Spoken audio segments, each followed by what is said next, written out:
Hello everyone, welcome back to my channel JB's Lecture. I am Jui Bhattacharya and today I have come with a new chapter of class 11 ISC board English syllabus. So today's topic is a short story and that is Gorilla in the Guest Room, written by Gerald Durrell. So today in this video I shall only read the entire story, and in the next video I shall give you a brief summary, and then in the next video I shall discuss with you about the special and the very probable questions which are going to come in your exams. So without any delay, let us start the video.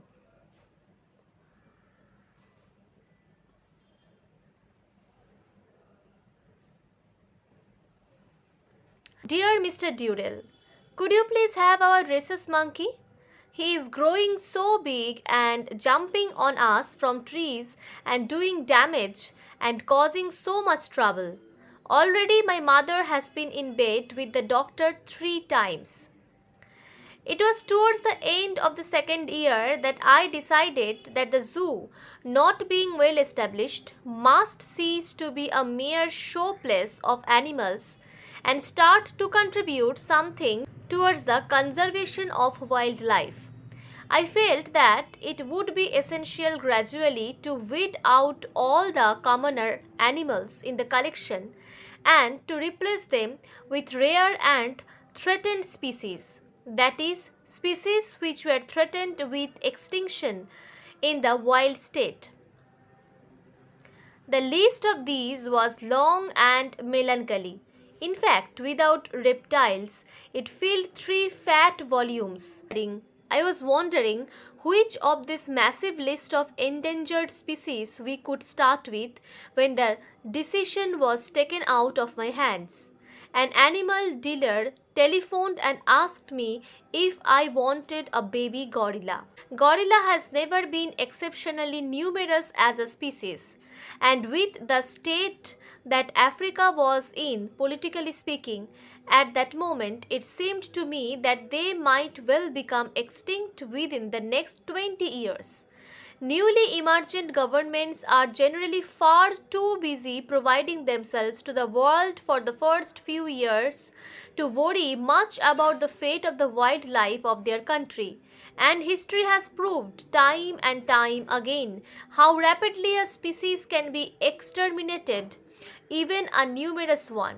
So the gorilla had been high on my list of priorities. I was not convinced, however, that the dealer in question was really expecting a gorilla.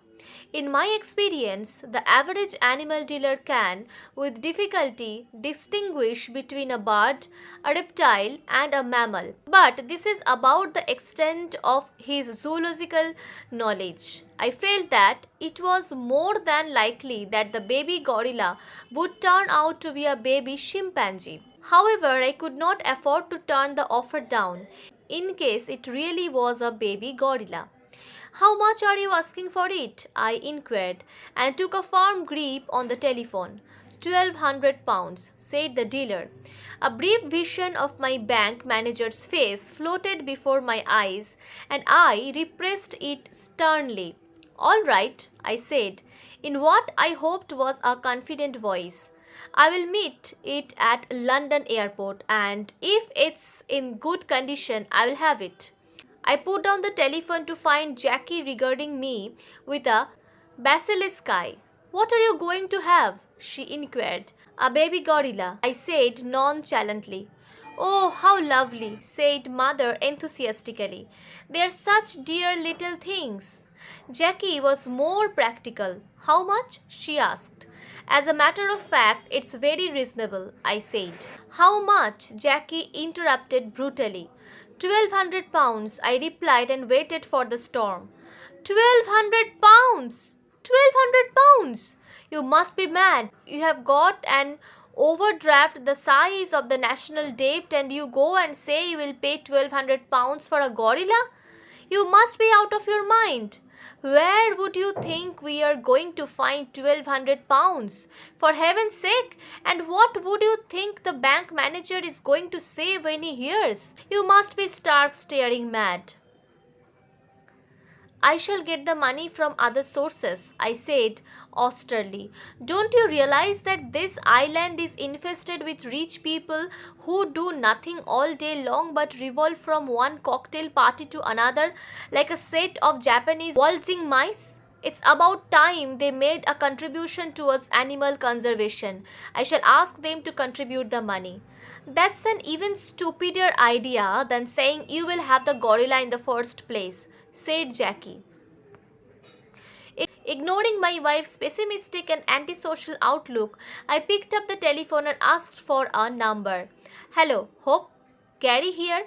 Hello, said Hope resignedly. What can I do for you? Hope, I want you to give me a list of all the richest people on the island. All the richest people? Said Hope in bewilderment. Now what are you up to? Well, I have just offered a baby gorilla at a very reasonable price, £1,200. Only I don't happen to have £1,200 at the moment. The rest of my sentence was drowned by Hope's rich laughter. So you hope to get the wealthy of the island to buy it for you? She said, courtling. Gary, really? You are dotty. I don't see what's wrong with the idea, I protested. They should be glad to contribute towards buying such a rare creature.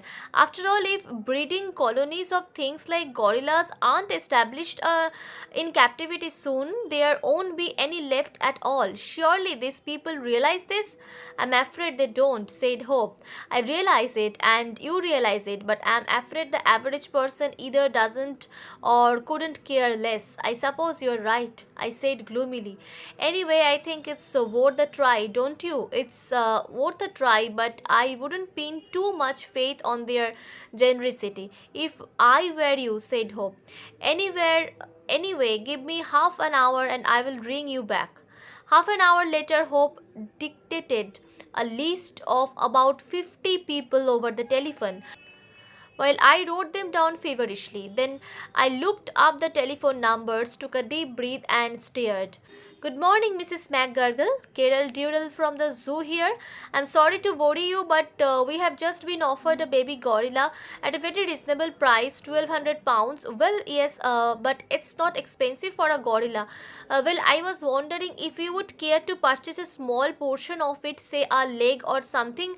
You would. That's immensely kind of you. Thank you very much indeed. Goodbye. By lunchtime, I had collected £200. Only another 1,000 to go, and the gorilla was mine.